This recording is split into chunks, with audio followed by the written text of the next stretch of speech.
Welcome to Not Milk Never Milk. Subscribe if you're lactose intolerant. You begin by verifying the sheet format and cleaning headers so the site won't choke on bad data. Once done, choose whether you need a one-time push or a live link. That decision changes your architecture. Make sure to gather credentials now, API keys, FTP/SFTP logins, or OAuth client ID because you'll use them immediately. You'll also pick the transfer method, CSV export, direct database load, or a REST API endpoint. Each has trade-offs in latency and control.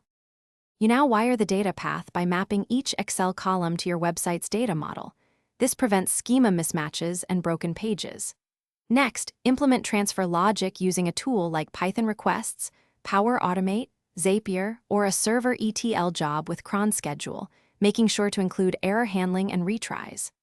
Once your pipeline is in place, run a sample transfer of 1050 rows, then inspect encoding, date parsing, and null value behavior so you catch conversion issues early.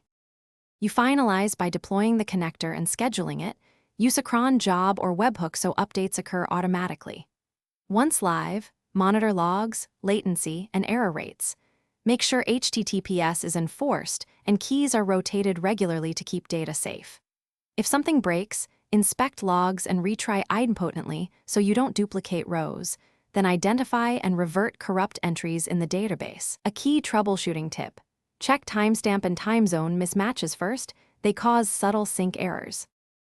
Thanks for watching. If this was helpful, leave a like and consider subscribing. See you next time.